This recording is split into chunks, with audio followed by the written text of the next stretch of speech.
expert in autism, Doreen Grant-Pichet. Dr. Grant-Pichet. Dr. Doreen Grant-Pichet. Dr. Doreen Grant-Pichet is a visionary in the field of autism. Now you can ask her questions on Ask Dr. Doreen.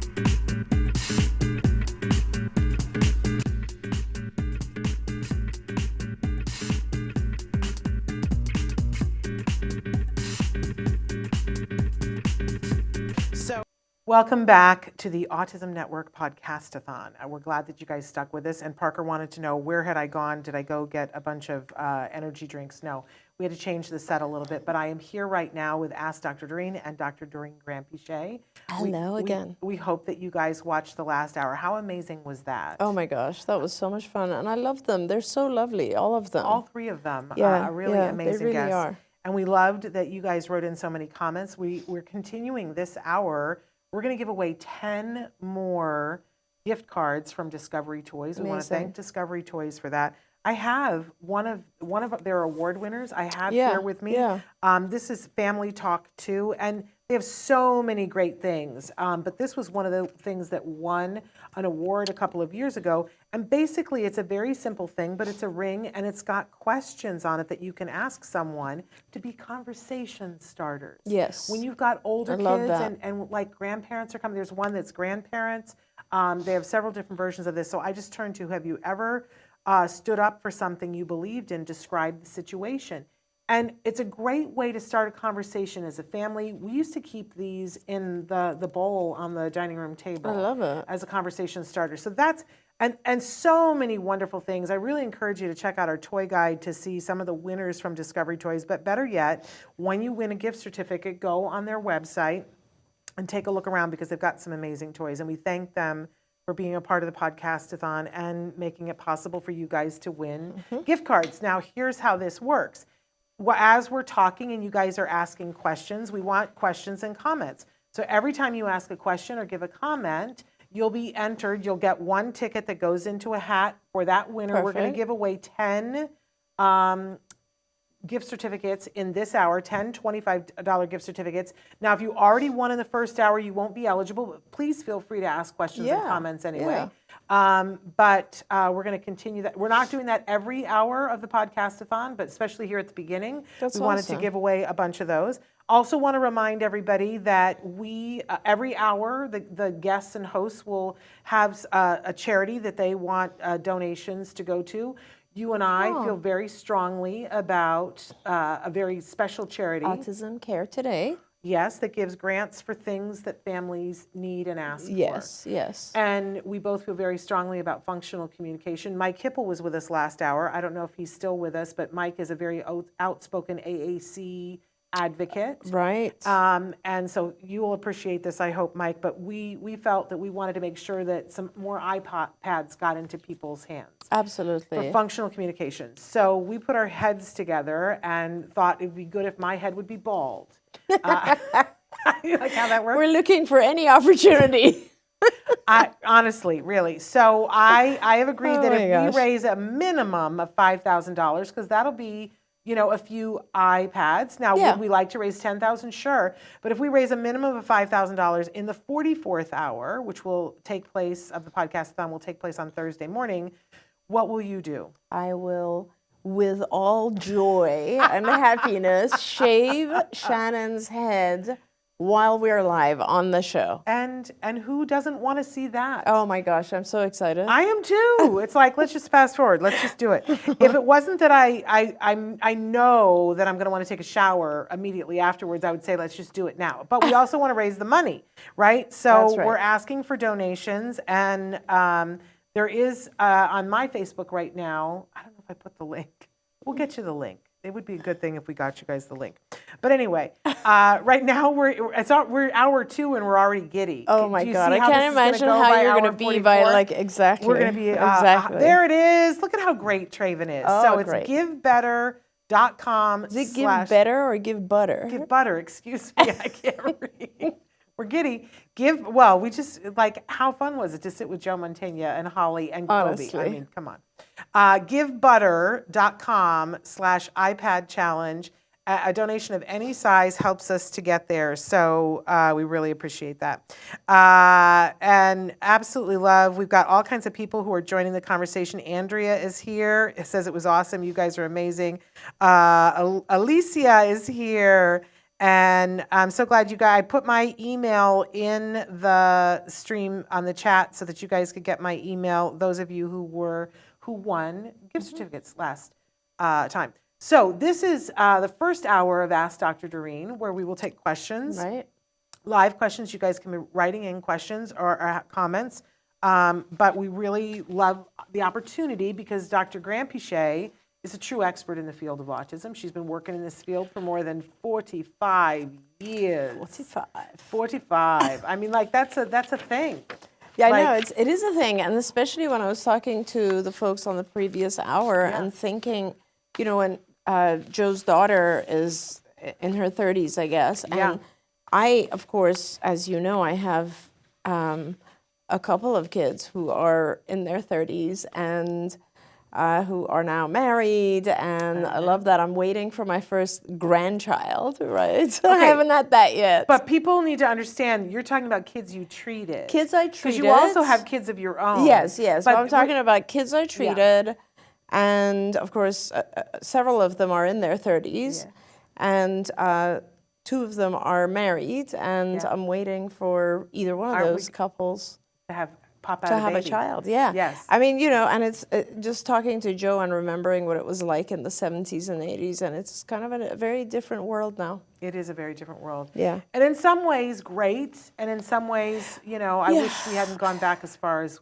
on some things that we have. Well, I just think that it's a very, very aware world, right? I mean, you know, Shannon, when I was in grad school, so that was like late 80s, and I was actually, anyone would ask me, what do you do? And I'd say, oh, I work with autistic children. And they would say, oh, artistic? Are they good at art? Right. So like nobody really knew what this was, you know, and of course Autism Speaks did a lot for awareness. The movie Rain Man did a lot for awareness. Things have changed, as we talked about.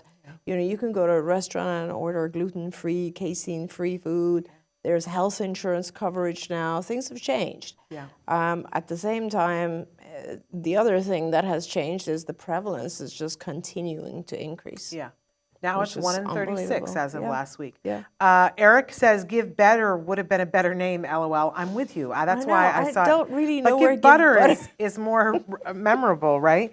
Parker is. I don't know why you would apologize because Parker did a lovely thing today. Parker sent me an email today and wished us good luck. Oh my gosh, Parker. And so you should not apologize for that, Parker. I thought it was particularly lovely and it was very meaningful to me. So please don't apologize for that. 619 Poker King wants to know what is the difference between autism.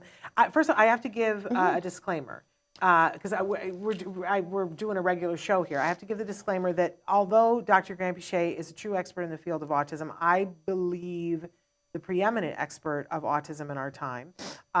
There is no one who can give individual specific advice in this format. So for those of you who might be tuning in to our program for the first time, as I said, Dr. Grandpichet has been working in this field for 45 years, and we would love a question from you about anything that you have going on as specific as possible. It also helps us to know where in the world you are because the resources are different in different places. If you say, I'm living in St. Louis, or you say, I'm living in Sri Lanka, there are going to be different resources in those different places. Yes. So we don't need your home address, but just to know, like, you know, closest major city to where you live is helpful. Or if you're living way in rural, that's good to know too, because then it would be different resources. So I started to say 619 Poker King has written in and says, what's the difference between autism and Jacobson syndrome? Right. You know, and I love that you have raised this question because there are currently a number of genetic syndromes similar to Jacobson syndrome that an individual, for instance, will first be diagnosed with autism and then later on it'll be discovered that they have Jacobson syndrome. Or sometimes now it was, you know, it's, I gave birth a long time ago, and recently I was talking to a friend of mine who's an OBGYN, and they have actually at birth, they offer you the option now of doing genetic Really? testing at birth with your Wow. child, which is pretty amazing. That is. Yeah. So the way to explain this is that, you know, autism is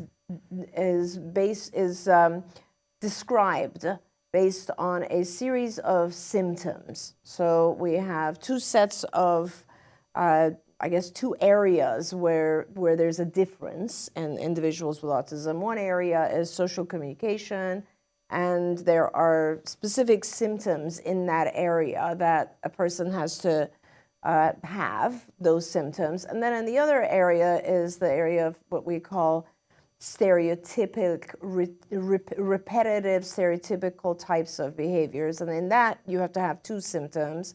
So you end up having 3 in the first area, 2 in the second area, and you get the diagnosis.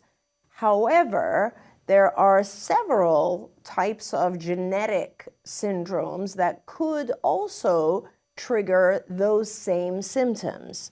So ideally over time, like for instance with Jacobson syndrome, there will be several symptoms that are exactly the same. What you see in Jacobson syndrome and autism are the same.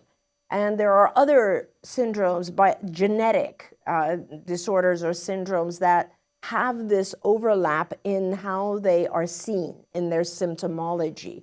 The ideal situation, and what geneticists have been trying to do for many, many, many years, is to identify all the genes or gene mutations that go into the picture that we call autism.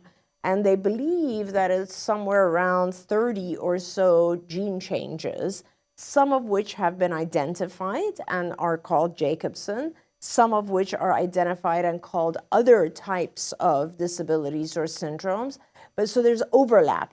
But remember, with autism, if it is a genetic syndrome, we don't know all of the gene mutations that lead to that picture. We just don't know them yet. If we get to a point, and there has been some, I mean, a lot of money goes into genetic research. So there has been some progress, not as much as one would hope. But so, you know, eventually, I think what will happen, and hopefully this gives you a better picture, is that we have this huge spectrum of autism.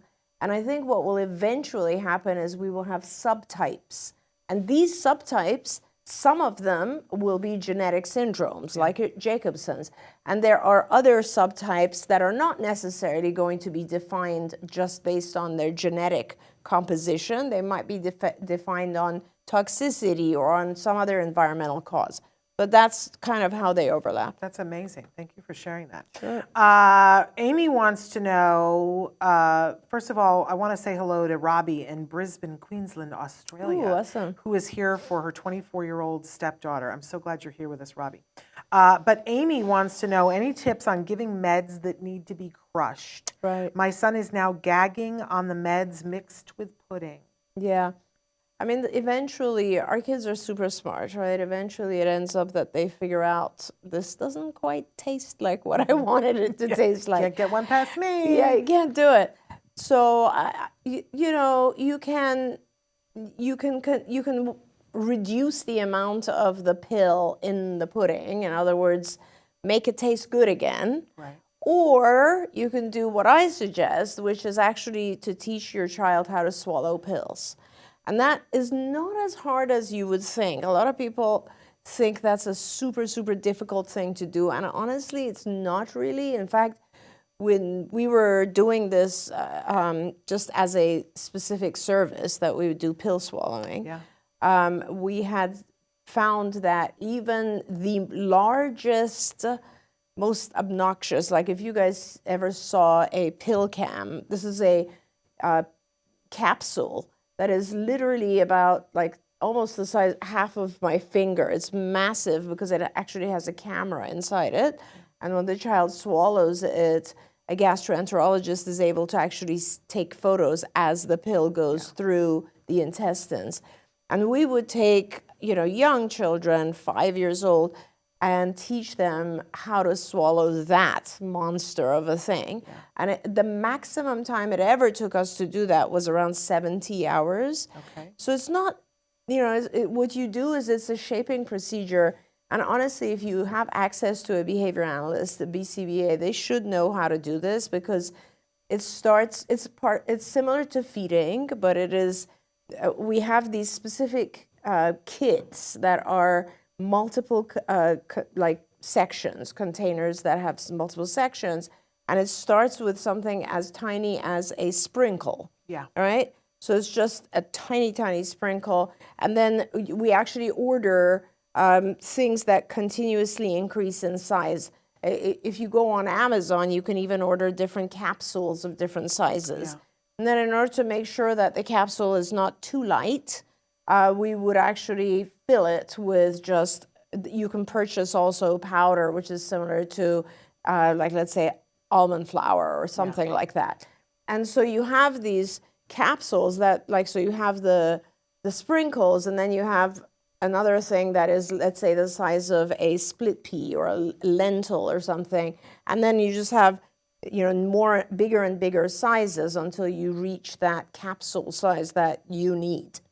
And you will have the child put the object on their tongue, give them a glass of water, and just go on with it. What we tend to do is we make a huge fuss with our kids, and I guess the only beneficial trick to this is that if it's and just when a child learns to swallow, and if they just put the item in the middle of their tongue, it will go down if they're not anxious about it.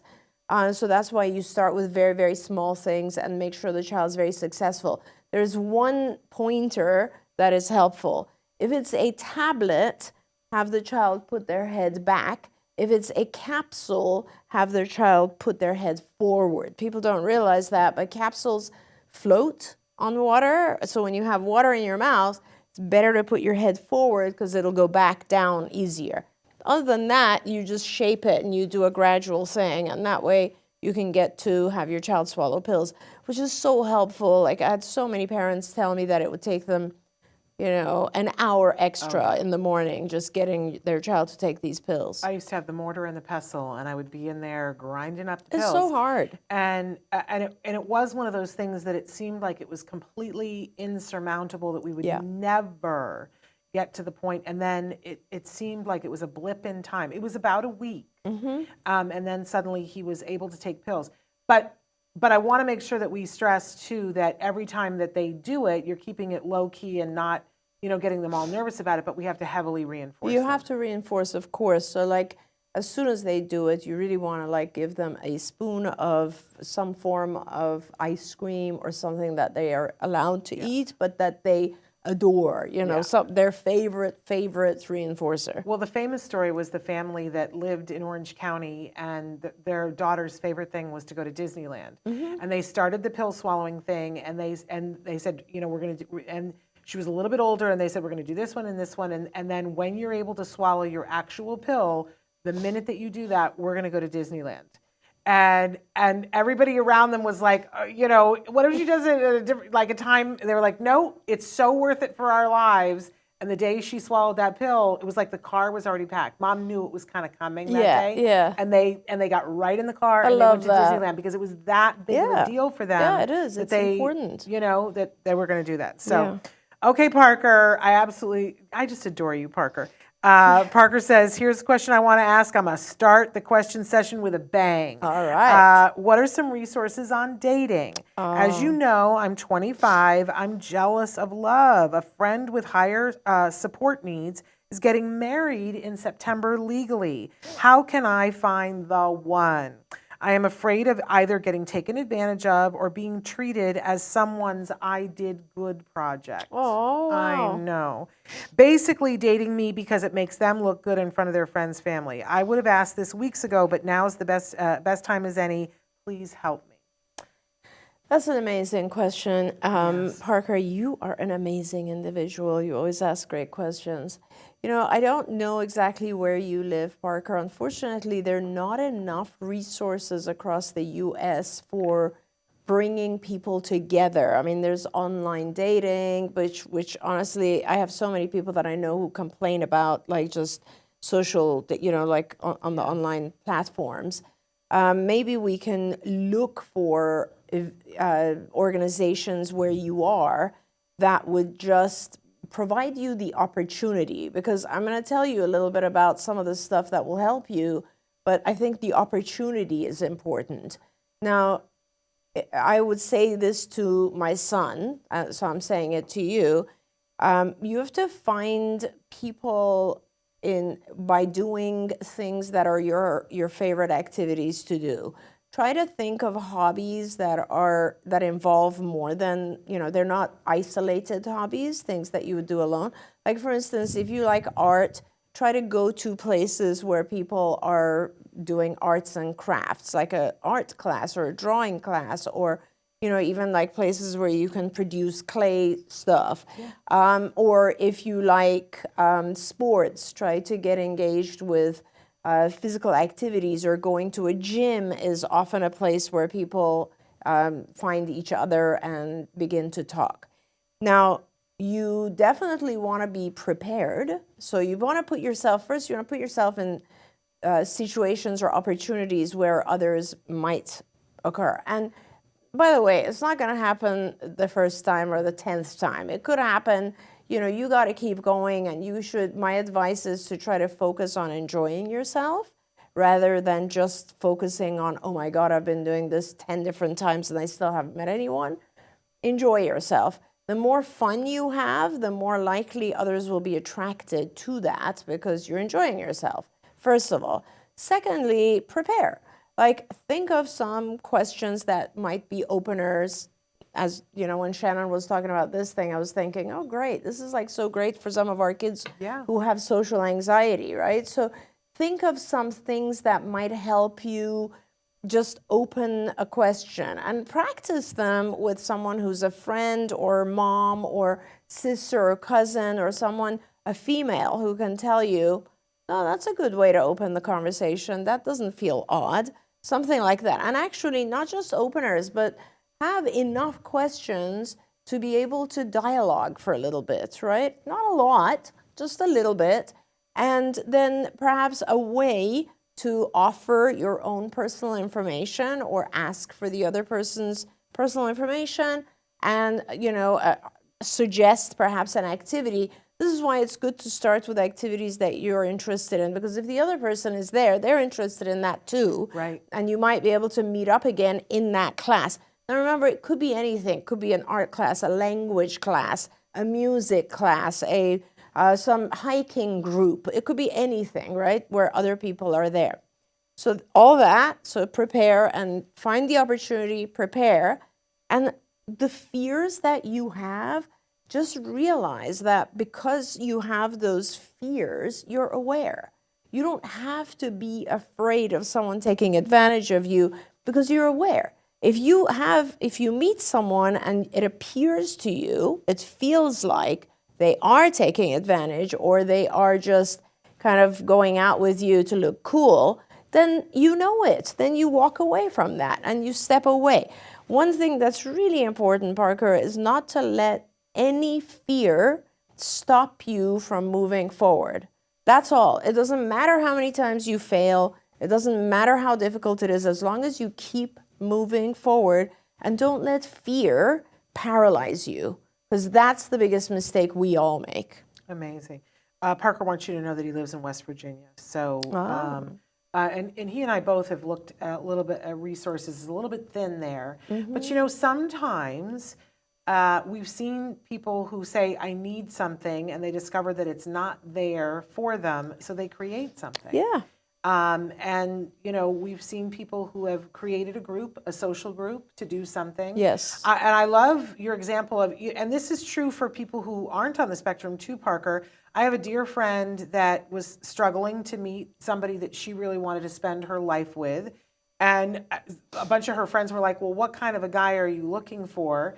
And somebody recommended that she go and start taking some of the free classes at Home Depot on Saturday mornings. Yeah. She said, well, I learned how to grout my bathtub. Oh my God, they're so good, right? Those classes. Right? Yeah. She said, I learned how to grout my bathtub, and I met the love of my life. And there you go. And they've been happily together for 20 years. There you go. So, you go someplace where, and I met my husband doing a play. There you go. So, I think that is the safe bet. That's where the people who are your people are going to be when you're doing the thing that you like to do anyway. Absolutely, absolutely. So, And Parker, like you're one of the most self-aware people, and I love that you come on our show frequently because you bring up subjects that show how self-aware you really are. And I think that sometimes on the show you've said to us that you have anxiety about certain things, and here you brought up fear, which is very similar to anxiety in a lot of ways. And work on that. In the next hour, I'll talk a little bit about anxiety and how to manage it. And you're going to like that if you're around or later watch it, because I'm going to talk about some of the ways that our minds play tricks on us and make us fear things just because of the way we're thinking, not because of reality, but just because of the way we're thinking. So I think you should tune into that. I'm also going to recommend a couple of other hours during the podcast-a-thon. Dr. Kerry Magro is going to be doing 2 hours of stories from the spectrum. He has a book out about dating and love on the spectrum from the perspective of someone who's looking for love. Amy Gravino is going to host 2 hours, and she is an autism, sexuality advocate, and relationship coach. Yes, there you go. So she's got some great tips and advice for you. And then Tom Island is going to be doing a Stories from the Spectrum for us, where the whole subject is going to be about dating, love, relationships, and marriage. That's amazing. And he's going to be here doing that talk with his girlfriend. She is not on the spectrum. He is on the spectrum. So that you'll have a really frank conversation with that. So check out those hours, Parker, because I think you'll find something really good there. I want to go to Angie, who says, how to help with hitting. It seems to be worse when the other child is crying. My son is 5 and in ABA. Yeah. So we enter challenging behaviors. Yes. And it's fun. It's interesting that, not funny, it's interesting that you brought up, it seems to be worse when the other child is crying. I'm experiencing that right now with one of my own patients, with a baby who has just entered his world. But what I wanted to tell you is, in general, when it's a behavior that is challenging, the first thing you want to remember is that it is communication. When our kids cry, hit, tantrum, aggress, run away, spit, whatever it is, they're trying to communicate something. Often, they're trying to communicate something that is so frustrating that they can't either don't have the verbal capacity or can't find the words to express how they're feeling. Just 2 hours ago, I was chatting with Kobe, and he was telling me that when he was much younger, just textures on his skin were so irritating that he had such a hard time saying that or expressing that. And, obviously then he would scream or cry or get away. And, in this particular case, in every challenging behavior, whenever it happens, you want to ask yourself the question, what are they trying to communicate? And that is, in ABA language, we call that the function of the behavior. And the key to it is we as human beings are always trying to communicate two things. One is that we want to get closer to something, or the second is we want to get away from something. And some examples of that are, you want to get more attention, that would be one thing. You want to get more tangible items. I want to get my toys. I want to get a nice car. I want to get whatever it is. I want to get more money as an adult. I want to get to go outside and play as a child. You're always looking for something that you want to get more of, or you're trying to avoid something, which is, I want to get away from this classroom, which is forcing me to sit down. I want to get away from these people who are telling me what to do all the time. I want to get away from this crying baby because that sound is bothering me. I want to get away from clothes that are too irritating to my skin, whatever it is. If you can try to figure out what it is the individual is trying to communicate, and the way we as behavior analysts figure that out, by the way, is that we observe lots and lots of times. And for instance, you've made a big jump already. You've realized that the crying increases when there's a baby around. Is it a baby around, or is it a crying baby, or a child is crying? Maybe that sound is bothering your child. That could be it. Or maybe your child is just afraid they will lose attention because this other individual who's crying is going to get the attention. When you figure out what it is, you teach your child, you model exactly how to communicate that in a more adaptive way.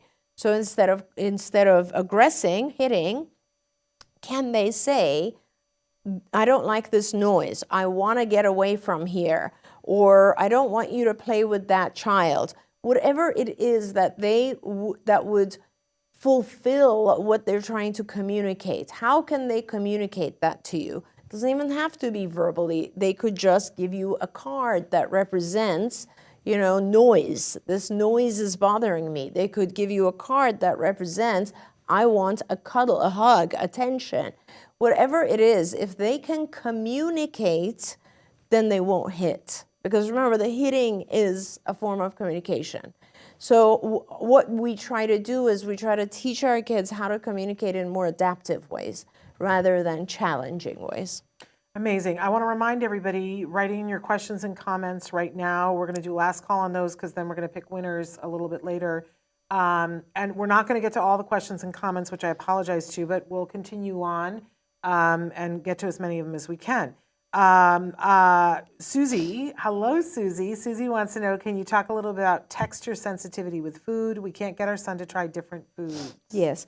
So this is, feeding, Susie, is also one of those things that behavior analysts, some are trained to do. We used to do a lot of feeding programs. And you have to identify the textures. You've already done step one, which is you've identified that there is some sensitivity. Now you have to kind of figure out which ones. Like sometimes kids are sensitive to mushy foods. Sometimes they're sensitive to crunchy foods, salty foods. It depends on what it is. And basically, once you've identified that, you will now have one plate or bowl of a food that is highly desired, a huge, powerful reinforcer, and then a tiny, tiny morsel of the texture that your child doesn't like. And you just do that. You say one tiny little bit and you get this bowl of ice cream, let's say. And you start there and your child's like, okay, I guess it's worth it because I really, really want that bowl of ice cream. So you give them that quarter of a spoon of whatever it is and then a big, big reinforcer. And then over the course of the next 2 weeks, 3 weeks, you gradually increase the amount of the textured food that they wouldn't like, and you will decrease the reinforcer a little bit so that it's almost even with the others, and then they become interchangeable. But you have to do it very gradually. Now, I explained it, and it's usually pretty simple. But then remember, there are kids who have never learned how to chew, for instance, and if your child has not, if it's more than just texture sensitivity and they're not able to chew or swallow, then I think I would refer you to a professional. Speech therapists are often trained also to do feeding therapy, so you just need to find someone to do that. Otherwise, if he has been eating some things that are different textures, but is this one particular texture that is hard, then I would try to shape it that way. Okay. And, here's the thing that we get so emotional about the food, right? Mm-hmm. And it turns into a battle. Yeah. And one of the things that I learned from you guys was, do you see where it is there? Yeah. One of the things that I learned from you guys is that I needed to get unemotional about some stuff. Yes. And that there wasn't an argument, there wasn't a fight, that I could just say, so, would you like to have this ice cream? As soon as you have this one little tiny taste of it, you can have the ice cream, and then I'm done. Yeah. I don't need to belabor it. I don't need to beg. I don't need to cajole. And our kids are so sharp. That sometimes, like, they pick up on our energy and go, okay, this is a non-negotiable thing. Right. And if you're all hysterical and saying, please, please, please, then they will.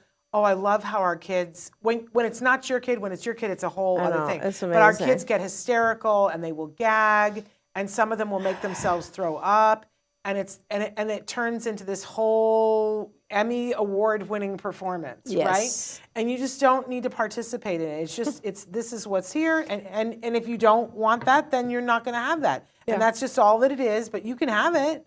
But it's unemotional, no histrionics, no war, no battle. And even, and no discussion even. Yeah. Like a lot of times I like to have like visual, like, so it's like a visual picture of the object, the reinforcer they want, and the tiny morsel of thing that you're asking them. So you would like, you know, chew a quarter of a carrot and I will give you a bowl of ice cream. Those two pictures. And then just let them decide. And you get very busy with some little thing that's right there at the table, so you're not ignoring your child, but you're folding the napkin or doing whatever, drawing your attention to something else and letting them see this is not a big deal.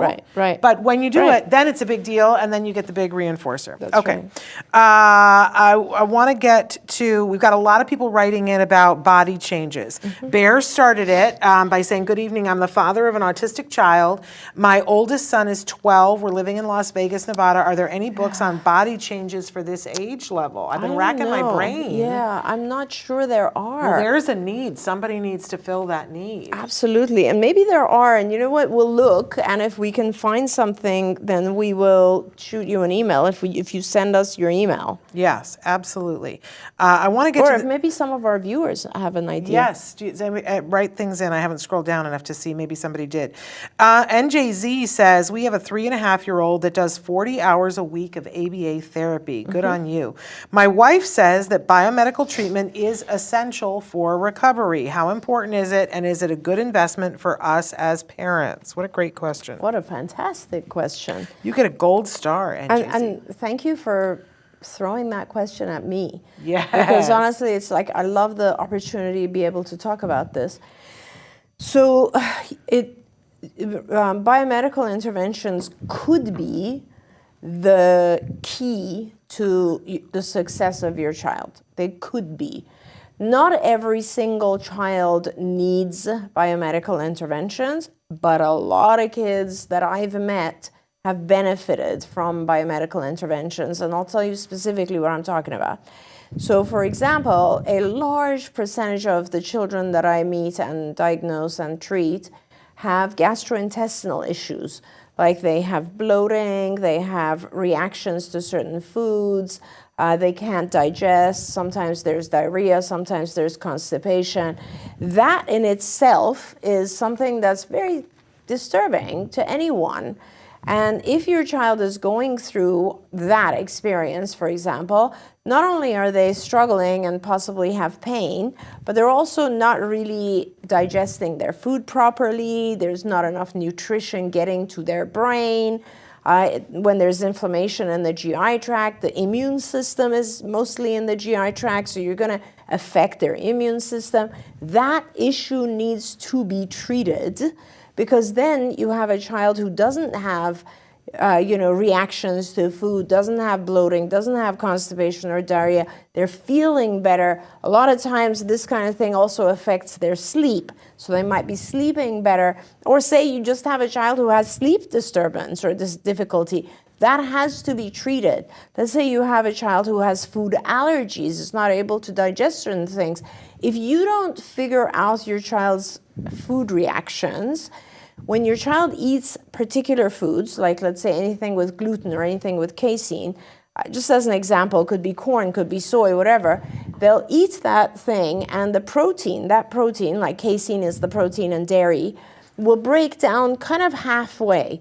When we break our proteins down, they first break down into peptides, and then they break down into amino acids, and then the rest of our body can benefit once they're down to the level of an amino acid.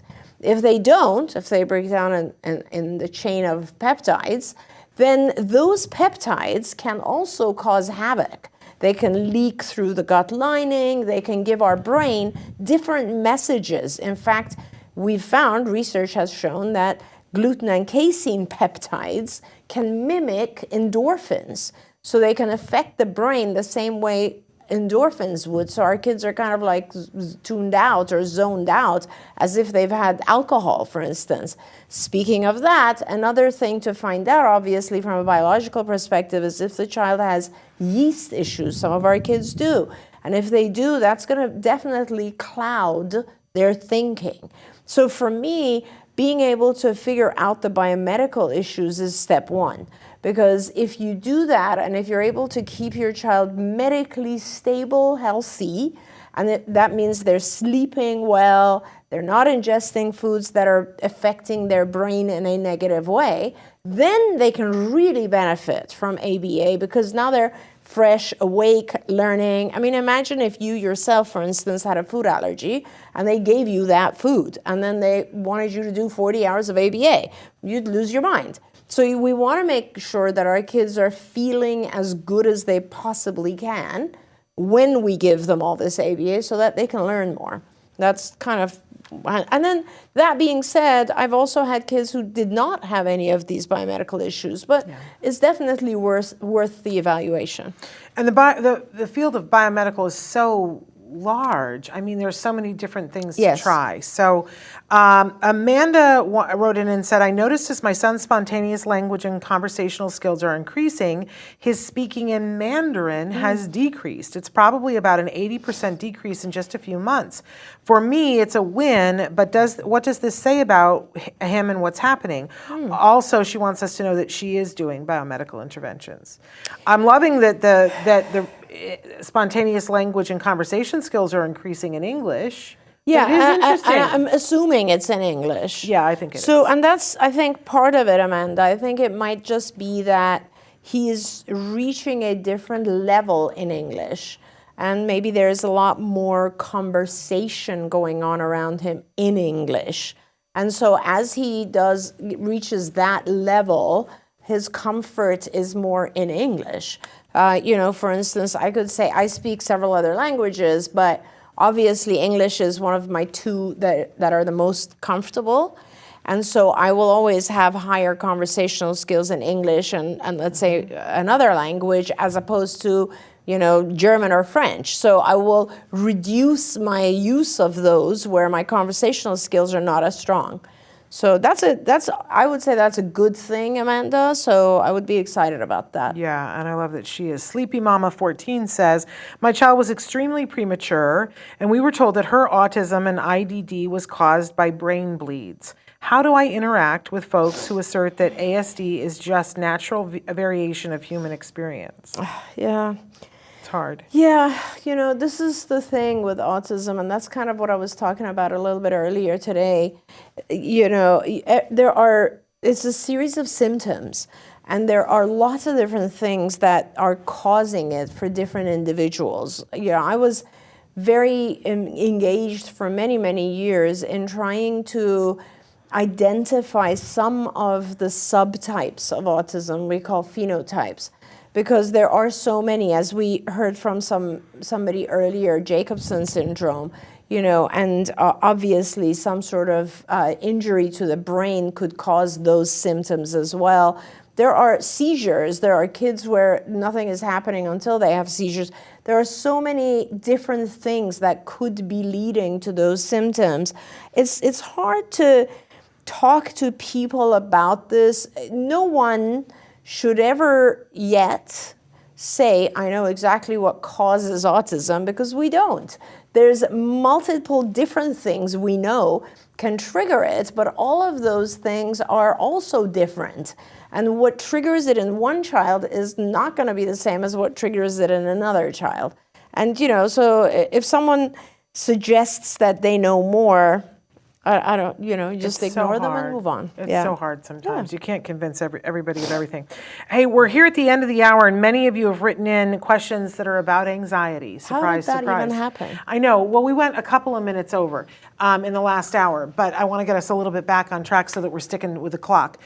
So we're 3 minutes away from the anxiety talk, but I wanted to take this opportunity to tell the 10 lucky winners of the Discovery Toys gift certificates that are worth $25 on their USA website. That'll come in the instructions that I give you. So I'm going to list off 10 names, and I'm going to ask you to please email me We will, and in a second, I will put my email into the chat, but it is Shannon@autism-live.com.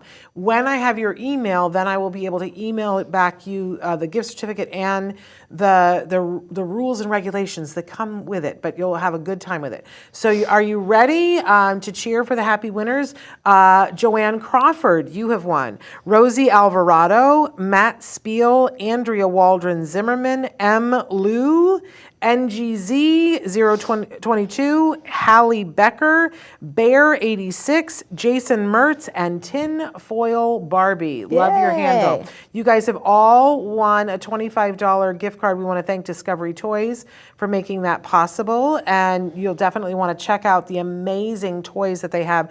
We've given them so many awards in our toy guide because I just love, love, love their toys.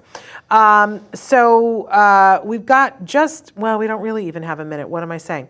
We're going to sign off from this hour, and then when we come back, Dr. Doreen is going to give her very specific talk about anxiety, and hopefully there'll be an opportunity for you guys to ask.